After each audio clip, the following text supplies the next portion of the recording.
When a man loses a woman he truly cared about, he doesn't admit it easily. Male regret doesn't appear immediately, nor is it clear or linear. On the contrary, it hides behind silences, awkward gestures, and small attempts at rapprochement that seem insignificant, but aren't. Men rarely say, I regret it because doing so involves confronting their own ego, their vulnerability, and the narcissistic wound that remains when they realize, sometimes too late, what they've lost. But even if they don't say it, even if they try hard to hide it, regret has its own language, a messy, contradictory language that is very evident when you know how to read it. Today I'm going to show you 8 real signs, not fantasies, not magical interpretations, but concrete behaviors that indicate that this man, yes, this very man is regretting losing you. Number 1, his contact returns, but in an emotional way, not casually. Now, when a man truly regrets losing you, his return will never be indifferent or tolerant. A man who just wants attention or to hang out comes back with, what are you doing? What are you doing? Is everything okay? Or some dry message that doesn't say anything. But when there's remorse, when he truly misses you, things change completely. He starts sending you messages that aren't superficial. He recalls dreaming about you. He passed that place and thought of you. Those messages, even though they may seem simple, are covert confessions. They don't talk about the present. They talk about the shared past. They talk about emotional memory. They talk a man who, even if he doesn't say it, is still connected to you in his inner world. Because when a man comes back from that place, he's not doing it out of boredom. He's not doing it because he can't find anyone else. He's not doing it out of habit. He's doing it because something stirred inside him. That phrase, I remember you, is much deeper than it seems. He's saying, you stayed inside me even when you weren't there. And be careful, because men are not naive about this. They know perfectly well that these types of messages open emotional doors, and yet they send them anyway. Why? Because regret breaks down defenses. It breaks down those barriers of pride that once seemed immovable. When a man comes back with memories, he is showing his fragility. He is showing that he is mentally revisiting what he experienced with you. That there is something missing, something he cannot replace. And that nostalgia, that appeal to the we, is the most primitive, but also the most sincere way he has of saying, I miss you, but I don't know how to approach you without being exposed. That is where, in that emotionally awkward way, the first clear sign of regret appears. Number 2, he asks about your life, even if it isn't his turn. Look, when a man has it closed down emotionally, when he really doesn't care about you anymore, his behavior is very simple. He disappears. He disappears. He neither asks nor inquires, nor shows up unexpectedly looking for information. But when he lost you and regrets it, something very different happens. He starts to show his face in your life, even when he no longer has any right to do so. Suddenly he texts you to see if you're okay, how your week is going, if you're continuing with that project you started. Questions that seem friendly on the surface, but in reality hide something else, emotional interest. Emotional interest. And not only that, he starts paying attention to details that he previously took for granted. If you're going out more, if you post photos where you look radiant, who comments on them? Who comments? Who responds to them? If someone new appears in your life, he asks you, who is that friend? Have you been going out a lot lately? Do you have someone? Even if he tries to sound casual, even if he hides it with humor, irony, or indifference, behind those questions lies something much more raw. Fear. Fear that someone else will take his place. Fear that someone will value in a way that he didn't.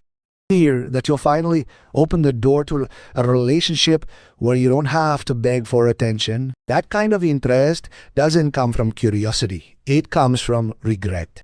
Because when a man feels like he can truly lose you, not as a threat, not as a passing anger, but really lose you, his most vulnerable side, tal comes out at.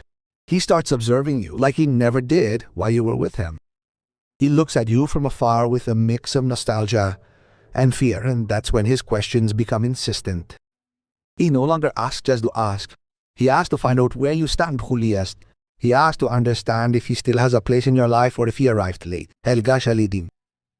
That unease, that how are you that appears at strategic moments is not innocent.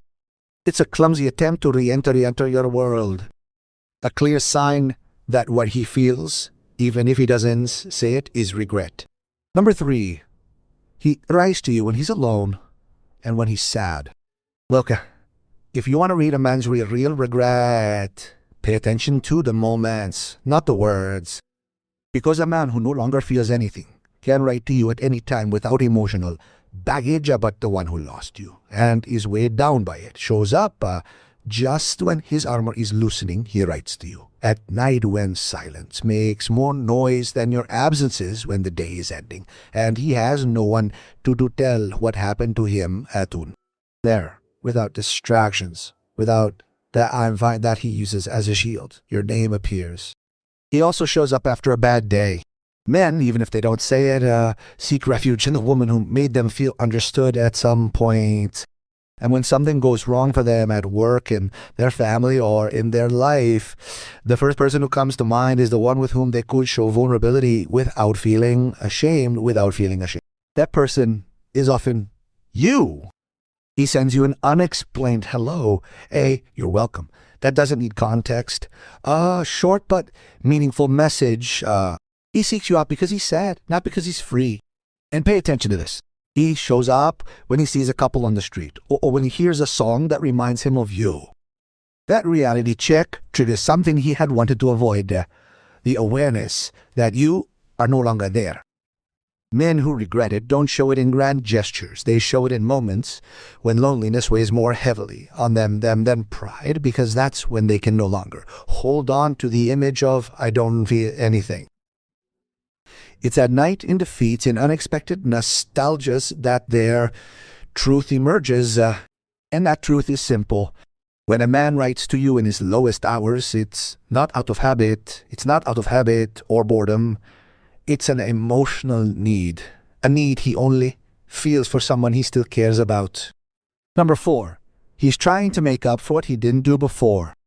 Look, when a man begins to show signs of true remorse, there's one gesture that almost always appears, an attempt to make amends. And I'm not talking about a random text or a, hello, how are you? Detushka.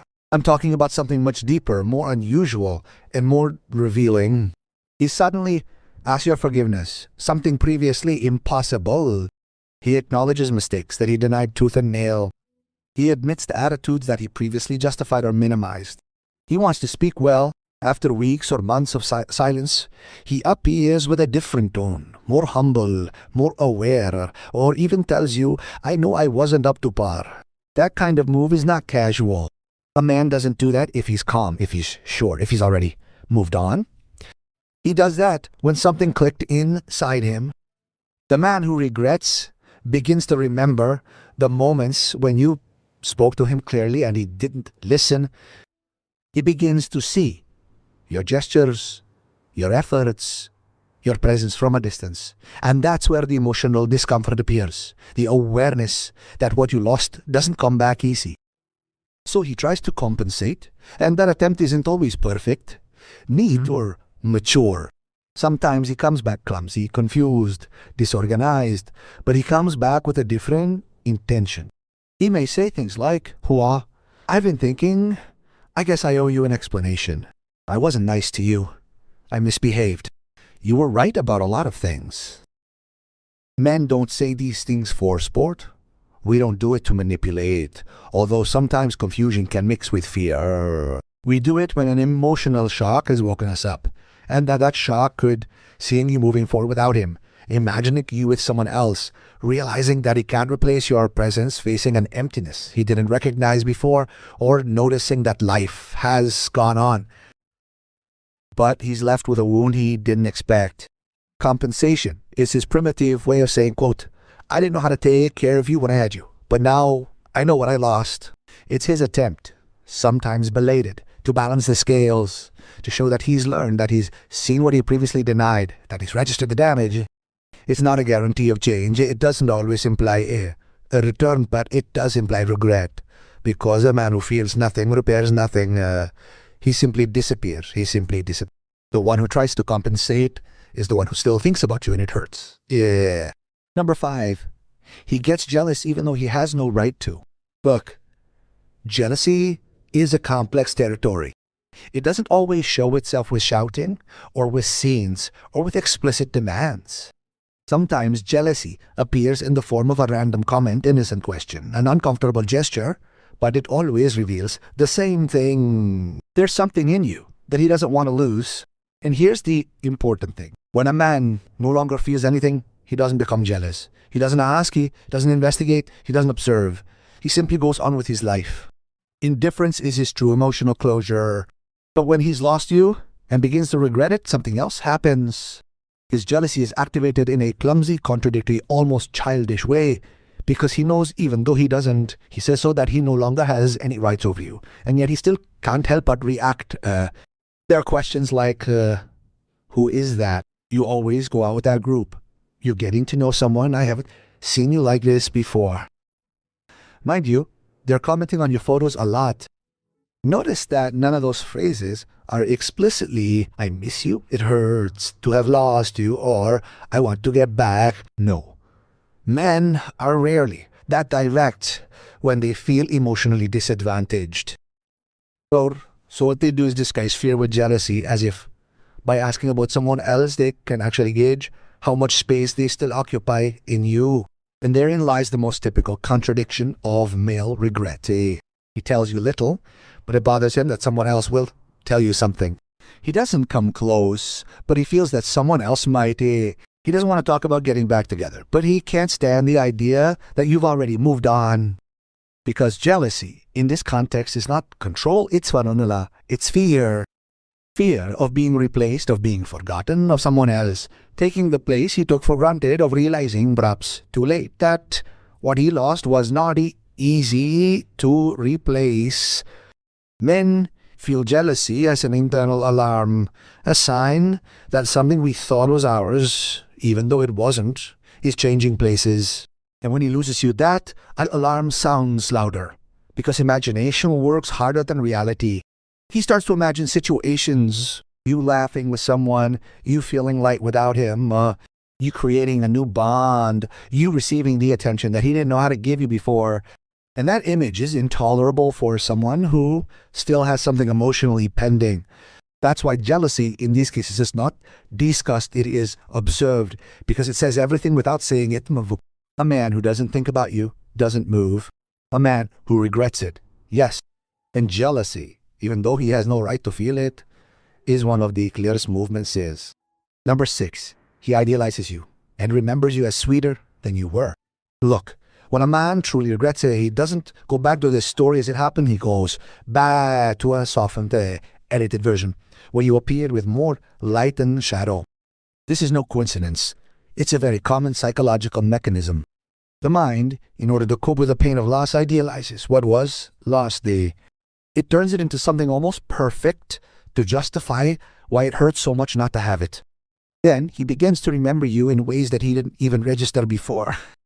The way you spoke calmly, the way you were with him without pressuring him, the detail you had even though he didn't ask for them, your ability to ask for them, your ability to listen, the way you sustained the relationship when he was disconnected, your everyday gestures, those that at the time he took for granted and that now he feels as a huge void. Affective memory is not objective. When a relationship ends, especially if he was the one who failed to value it, the mind rearranges everything, amplifying the good and minimizing the bad. Not because you were perfect, but because regret alters the way a man looks at history. That's why he starts telling you, or hinting at, sweeter versions of the past. You were always special. Frankly, nobody has treated me like you. I see things now that I didn't see before.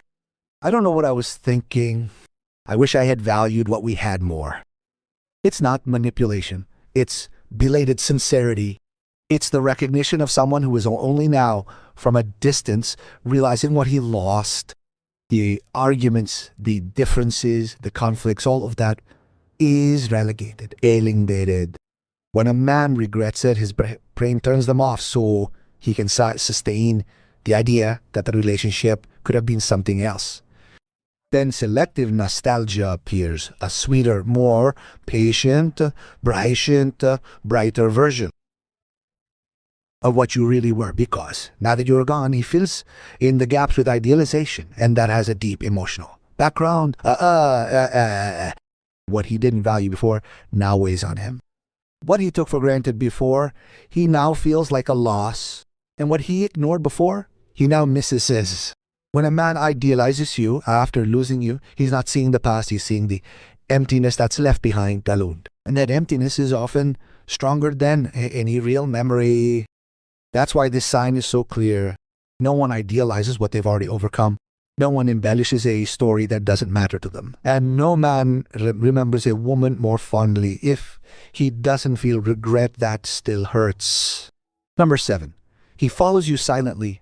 Look, when a man loses you and regrets it, many times he doesn't come back to you directly. He doesn't show up with a clear message. He doesn't admit what he feels. He doesn't say, I miss you. Instead, he appears in a much more stealthy, almost childish, but deeply revealing way. He follows you silently. And this is no coincidence. It's the typical behavior of someone who is still emotionally involved but doesn't have the courage or maturity to show it openly. Start with the most common. Scan your stories, focusing on the ones you used to avoid posting, ones that show your new habits, ones that make you look more complete, different. Sometimes he reacts, sometimes he doesn't. But the frequency speaks for itself. A man who's over you doesn't waste his time watching your life every minute. Then comes the other level of tracking. Yes, third parties, mutual friends, family members, colleagues using excuses that don't convince anyone. How are you? How are you? Do you see her often? Do you notice she's different? Is she still doing her thing? That curiosity disguised as interest is actually emotional unease. He doesn't want to show that he cares, but he does. And then comes the part that most betrays regret. Coincidences, which aren't coincidences. He shows up in places where you used to be. He picks up routines he left behind. He goes to the same bars, the same squares, the same spaces, as if he were trying his luck, as if he were trying to cross paths with you without it seeming intentional. The man who really lets you go doesn't make emotional maps to find you again, but the one who lost you and is still hooked does. This silent tracking isn't control, nor is it simple curiosity. It's psychologically emotional surveillance, a way of keeping you close without exposing himself, a defense mechanism. He needs to know about you, but he's afraid to get close. He asks you if you've changed, if you're better off without him, if someone else is taking his place, if he still has any doors open. And behind that silence, there's a thought that he doesn't put into words, but that guides him in every move but a gal. I don't want to show that I miss her, but I don't want to lose her completely. That's the clearest sign of unspoken regret. He's not with you, but he can't stop looking. He doesn't text you, but he won't let go. He doesn't talk, but he watches. Because when a man still follows you from afar, what he's really saying is this: I didn't dare take off you when you were here. And now I don't know how to handle what I feel when you're gone. Men don't always cry on the outside, but they always cry on the inside. And they won't admit it easily because we were raised to resist, to endure, to not show vulnerability. But the body doesn't lie, and neither does behavior. When a man regrets losing a woman who was truly worth it, something inside him starts to unsettle. It's not just sadness, it's emotional turmoil. It's that silent pain that appears in gestures, in long glances, in the messages he sends to Deresora, in the comments he can't hide, in the nostalgia that escapes him every time he remembers you. Male regret is not usually epic. It doesn't come with flowers or speeches or statements that seem taken from a movie. Confusing, sometimes proud, sometimes late, and almost always disguised as anything other than truth he carries inside. I couldn't care for you when you were mine, and now it hurts to miss you. You don't need to beg or chase or beg for attention. You don't need to row against the current that only wears you down. All you need is to know how to read what he's trying to hide. Because regret manifests itself even when he doesn't want to admit it, in how he comes back, in how he asks, in how he gets nervous when he sees you, in how he follows you without talking to you, in how his eyes light up